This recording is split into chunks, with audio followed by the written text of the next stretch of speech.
Prime Minister, I appreciate the plan to introduce COVID passports isn't coming in the next few steps, but to expand on that idea, do you think it's fair to expect people to show a certificate to do something that was once a normal activity?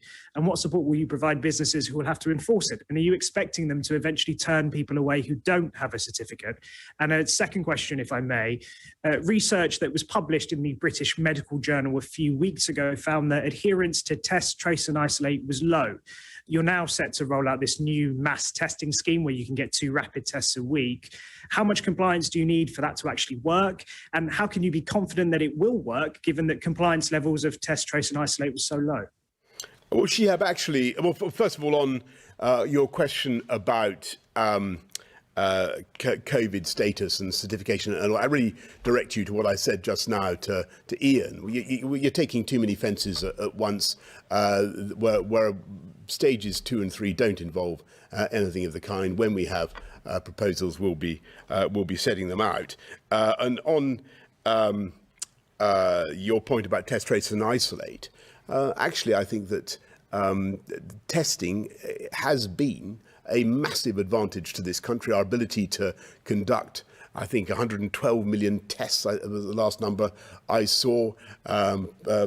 Huge proportion of the population already being tested. That's one of the reasons, Shihab, that we've been able to follow the path of the disease, to isolate its genomic sequence in the way that Chris was explaining just now. That's why we know so much about the variants in this country that we face. So it's been of massive use to us in fighting the disease. And I think that lateral flow testing will be of great advantage to us all as we go forward. I mean, I do lateral flow tests before I go out on a visit to test whether or not I might conceivably be infectious. I think it's a sensible thing to do. The NHS is now offering, as I say, these free tests, and I think people should use them.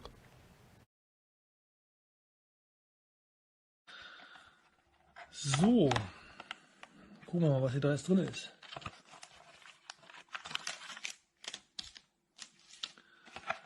Antigen-Test-Kassette, bla bla bla bla, China, bla bla bla. So, dann ist das Ding schon leer. Das wird das Mischröhrchen sein wahrscheinlich irgendwie, keine Ahnung, mit irgendeiner Lösung, bla bla bla. Interessiert uns aber nicht, mich interessiert das hier. Das ist das Objekt der Begierde. So, also noch zu. Gucken, ob man jetzt vielleicht eventuell sogar schon, ich hole das mal ein bisschen näher ran hier, schon was durch die Folie durchsieht. Ups. Warte mal. So. Nee. Das Spiel. Bis jetzt. Da. Da sind sie.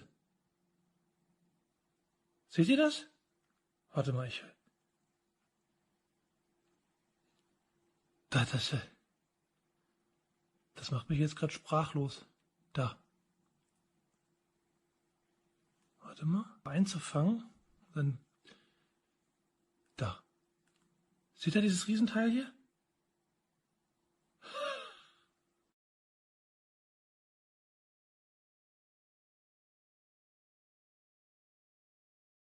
Today, but on vaccine passports, they seem to have achieved the remarkable political feat of uniting a former Labour leader and a former Conservative leader against them. About 40 of your own MPs regard them as divisive. So first of all, if they are to be introduced, can you guarantee there'll be a vote in Parliament on this issue?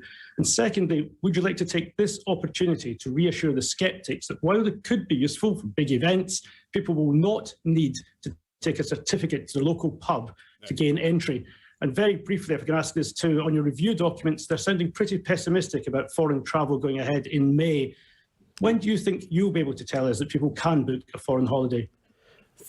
Ian, thank you very much, and lots of very good points there. First of all, on COVID status certification, as we prefer to call it, I think the most important thing to say to everybody listening and watching is that there is absolutely no question of people being asked to produce certification or COVID status report when they go to the shops or to the pub garden or to the hairdressers or whatever on Monday. So and indeed we're not planning that for step 3 either.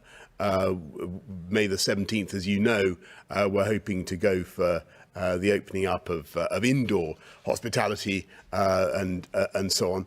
We're not planning for anything of that kind at that stage. But I think what is certainly true is that the idea of vaccination status being useful for international travel is something that all countries are looking at. I do think that's going to be part of our of the way people deal with it, and we need to think about that.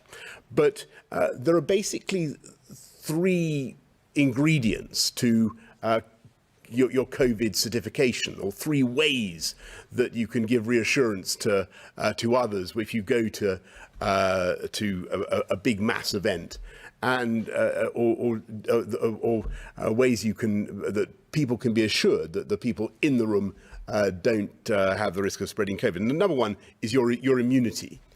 So if you had the virus before in the last, or certainly in the last 6 months, you'll have the antibodies. Number 2, obviously, is vaccination status. But number 3 is testing, and testing really is valuable. I've been talking about this for a long time, but the NHS, as you know, is now offering free lateral flow tests. So I do think that they are for asymptomatic people as well. I do think that they're an important part of the way forward. But I want to stress that there are complicated ethical and practical issues, as I think I said last time, raised by the idea of COVID status certification, because for vaccination, using vaccination alone, just because after all, many people will be, for one reason or another, unable to get a vaccine for medical reasons, for instance, or perhaps because they're pregnant or whatever. So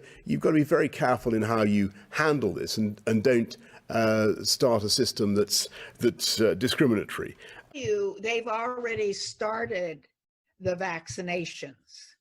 They've already started them. They started them a long time ago because the test vaccinates you.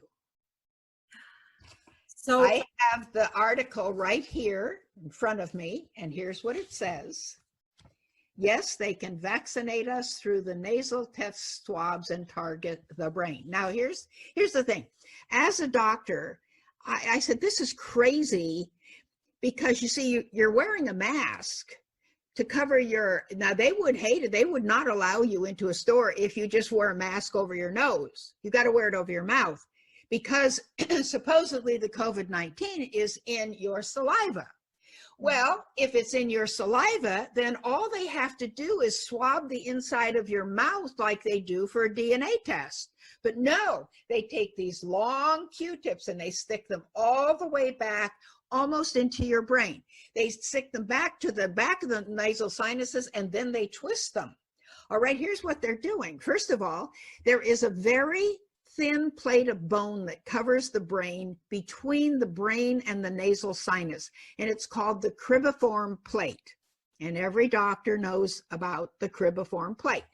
All right, now the cribriform plate has some openings in it where olfactory nerves from the nose go through that plate into the brain, and bone, this kind of bone in the cribriform plate is porous anyway, so substances can go through it. So when they take that swab and they put it back there and twist it, what they're doing is depositing things back there.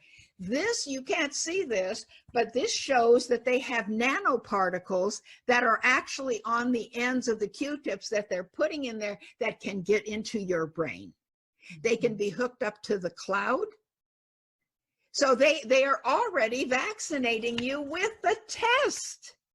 So one of the reasons we moved so fast, we took 2 days to design the vaccine on the computer. We took 2 days to design the vaccine on the computer.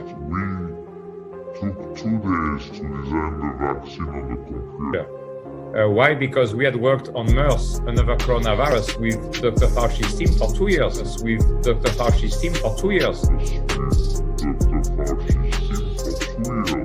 Looked at a lot of proteins, a lot of animal models. We knew out of the gates that our best chance of the corona with our technology was the spike-based protein. And we just went with it.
For people to suggest that the only way we all get our lives back is if we mass vaccinate the population, something very smelly is going on. But the main problem I have with it, as you mentioned, is this notion of being mandated or even coerced. So you don't have to, but you can't travel if you don't. That's the sort of thing.